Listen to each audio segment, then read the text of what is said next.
We're in the refresh 2024 Audi Q8 E-Tron. This one is the Sportback. Biggest update for 2024 is not necessarily the frunk, which it has a decent frunk here with the charger, but 106 kilowatts of usable battery. That was the Achilles heel of the outgoing E-Tron. Range was not its specialty. Now we should be getting up to 300 miles of range if you get the smaller wheels. This is 21, so we're not going to be seeing that sort of efficiency. I'll tell you what kind of efficiency you'll see in a totally topped out, top of the line model today. But 400 horsepower is what you're going to see here with the dual motor. 0 to 60, I'm going to go ahead and play that for you guys. First 0 to 60 in the E-Tron Sportback. We're in just drive here. We're not in the S mode quite yet. Definitely doesn't feel like it's giving me the full beans there.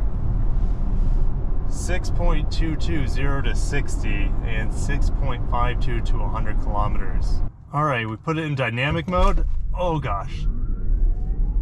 Yep, totally different experience compared to the automatic mode. 5.31 0 to 60 and 5.56 0 to 100 kilometers per hour. So up front they have refreshed it in a couple ways, mainly the grille. I like the blacked out grille here. The glossy black looks good. I like the light bar, that it's just dim enough this morning so you guys can see that kind of reflecting off the top of the rings there for the Audi logo. Coming around to the side, yes, these headlights do play a little jingle for you, a little dance when you start up and turn off the car. I'll play some of that from the S8 that I drove not that long ago. Now these wheels are redesigned. I like them a lot. I like the different striations, the rings around. I think it looks really unique. Now let me know down below with the Sportback, do you prefer this coupe-like crossover design or do you like the boxier, more traditional SUV design? I myself am a big fan of the more boxy look. And then on the back here, we do have a light bar that goes across, pretty synonymous with a lot of other Audi and Volkswagen products. E-Tron there on the rear bumper. You see Q8 here. You can get this in an SQ8 too, but not. I don't have that model today that gives you nearly 500 horsepower. Now, even though this is a Sportback, it only gives you about 2 cubic feet of space less. I want to say it's around 28 cubic feet of space, and we do have not a full-size spare tire, but we do have at least a spare tire in here, which is great, as well as some underfloor storage down below. Of course, you can fold down the seats if you want to. Let's go ahead and close this. Let's get into the back seat. Been taking my kids to school. They've been enjoying it. It is very comfortable for them, lots of leg room. Sunshades here. We have illuminated skid plate at the bottom, leather seats, of course, and then, well, when you step out of the car, it turns off, which is not ideal. Had to hit the ignition real quick so you can see this illuminate back here for the heated seats, as well as the dual climate control back here, which is pretty excellent. A couple vents here on the side, and then you also have it on the B pillar to cool down the customers. Ambient lighting here, of course, but if you look up, we have the standard panoramic sunroof that comes across all grades. Getting on the inside, first thing, we have massaging seats on this top of the line model, very comfortable seats. And I like this little feature here. You can adjust the headrest with a button, not only front and back, but up and down. All right, memory seats here, no surprise. Go ahead and close this. It is very Vault-like here in the E-Tron. It's very quiet. You'll find that out when we start driving. Everything feels extremely solid, like you're in a vault. It's very impressive with the build quality. Materials, well, they're okay. You know, we do have leather down here, but not here where my knee rests. So that's kind of a strange decision to put it where your knee never comes in contact with.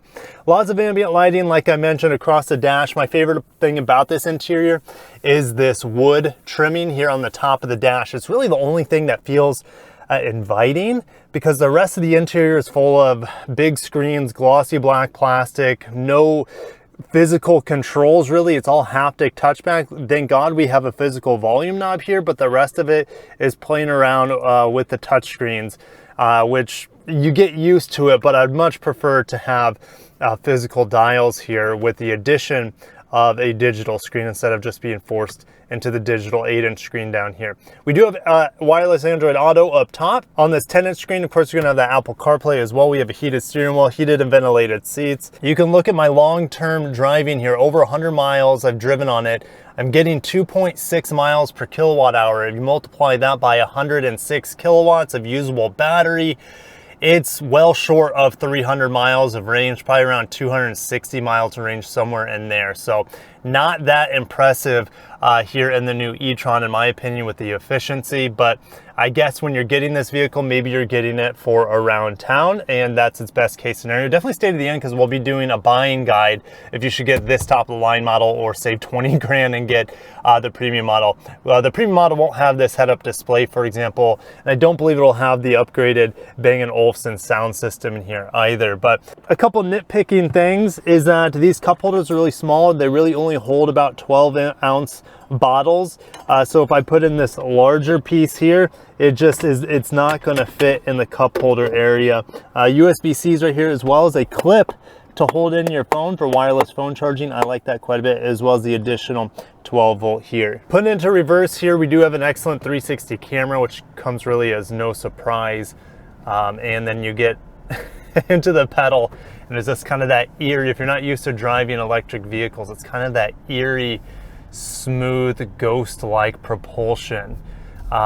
This does have a good amount of synthetic noises. You get some low, it's almost like a German synthwave rave party at the discotheque is what I'm getting with these sounds. And when you put it into sport mode, just press the shifter down, or you could put it into dynamic mode as well with the drive select. But it's a lot easier just to press it in the S mode, which increase the boost. So it goes from 100% on the dial gauge if you're in drive to, I don't know, maybe 125%. It goes from about 355 horsepower, about 402 horsepower. But anyways, the sound increases exponentially, I feel like, when you put it into the S mode. Hopefully the cameras can pick it up. If you roll down the windows, it actually is louder. So the people on the outside will be hearing your synthetic engine noises as well.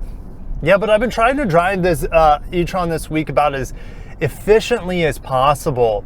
Not really accelerating too quick, keep it in normal mode, not the boost mode. And yeah, never driving it really over 60 miles an hour. Driving around town, which is typically pretty efficient for electric cars. And unfortunately, the best I'm seeing, I guess, on the average is about 2.6 miles per kilowatt hour. And that is, so it's like they add this bigger battery pack, probably increase the weight as well, and you get this diminishing returns in efficiency. So it is better for sure than the outgoing E-Tron for about the same price as well. I mean, it's a little bit more expensive compared to the black edition. I think it was the Kronos edition. Yeah, the black edition that I drove last year. It's a little bit more, has a little bit more range, and it's definitely a better product, but it feels exactly the same. Really, the only benefit you're getting is having that peace of mind with less range anxiety here. And it does charge faster this year. I want to say it's around 170 kilowatts of peak charging rate, which is maybe slightly above the industry average, around 150, but there are manufacturers out there that have about 250 kilowatt of average charging, or should I say peak charging rate, which I feel like Audi could step up their game, especially there. AC fast charging is fast. You should be able to charge around 10-11 kilowatt rate at home if you have that sort of speed of a charger. I just have about a 3.5 kilowatt hour charger at home, and yeah, for electric vehicle, probably not the best charging speed for my situation, but it's definitely better than the level 1 that's included in here, which will charge maybe 1.3 kilowatts. All right, for driving the E-Tron, what's it like? Well, like I said, it's insanely quiet. The suspension in here is fantastic. In the automatic drive mode, it's a little floaty and luxurious, and it kind of soaks up everything really nicely, even with these huge wheels. But when you put it into dynamic mode, it definitely stiffens up, gives you more of that sporty character. Speaking of which, this is still probably one of the best handling, if not the best handling electric crossover I've ever tested. This thing feels glued to the road. If you get into the gas pedal out of a turn, it just puts down all the power, rotates extremely well with the Quattro all-wheel drive system here. It is one of the better performing and handling, and I wouldn't say braking, because this thing does feel extremely heavy. The brakes are very predictable in here, but if you have to almost get into an emergency braking situation, you can feel the nearly 6,000 pounds of curb weight. Comfort is excellent in here, especially with these massaging seats. I have tons of room. I just feel like with this black interior, I kind of feel claustrophobic visually, not physically, because I do feel, like I said, I have plenty of room to move around and these seats are very accommodating and wide. But yeah, like the black interior is just not my cup of tea, and having all the screens and gadgets here is not very relaxing, and that's kind of what you want in an electric car, is to have a comfortable relaxation experience, and I'm just kind of overwhelmed on the technology end of things. The only thing in driving behaviors that this kind of throws me off and it leaves me a little bit to be desired is that when you come to a stop, Audi has not smoothed out the stopping experience here. It is almost impossible to bring this to a smooth stop. So the last 1 mile per hour, it kind of feels like it slams on the brakes. I had this sort of experience as well in another electric vehicle, the Nissan Ariya. It's just unfortunate because everything else about the driving mechanics on this vehicle are spot on, are very, very predictable and ironed out as well as refined. But that last 1 foot of braking where it slams on the brakes is just unacceptable in my opinion. Thankfully it turned green, so I'm not blinded anymore. But let's just get into the acceleration real quick. It is, I mean, like any electric vehicle, it's very responsive. It has plenty of torque and power, more than you need. And that's just in normal driving mode. And it's not that quick, 0 to 60, even in sport mode. Let's see how it handles this. Oh, beautifully, just glides over that. That really upsets most vehicles, that big speed bump right there, or pothole, I should say. But yeah, it just doesn't have class leading power by any means. And in fact, in some ways, it is kind of at the bottom. I mean, even though the more affordable Lexus RZ is faster than this with 100 less horsepower, which makes for a great segue in, should you get this Audi e-tron? Should you look at maybe lesser trim levels? And should you be looking at the competition? Let's head into the office. All right, looking at my area for the Q8 e-tron, we have a Sportback around 76, a traditional SUV e-tron at 76 as well. That's the absolute most I would pay for the new updated e-tron. I still don't like this grille. I prefer the blacked out grille that I have on mine, but no way would I be dropping extra money. Now, here's the thing. This still comes with a panel roof. You're still going to have radar cruise control. I believe it's leather and heated seats still, so it's going to be well equipped. And these are going to have the smaller wheels. So these smaller wheels will afford you guys a little bit more range. Maybe, I mean, it's hard to say how much more, 10% more range at most, probably. You might be able to stretch it to around 300 miles of range if you're lucky. But there are other vehicles out on the market. I mentioned the Ariya in this video. I would pick an Ariya with that light interior. Why am I know it's not a luxury car, but on the inside, it is a much better experience than the e-tron. You can get these for 10 grand less with about the same amount of power and acceleration and better interior design. So that's one route I'd be going. If you're looking at luxury to luxury, the GV70 electric is probably the best electric luxury SUV that I've tested, and you can get this for about the same price. It's going to be a lot faster than the e-tron, and it's going to have maybe a little bit less range, but it's so much of a better looking car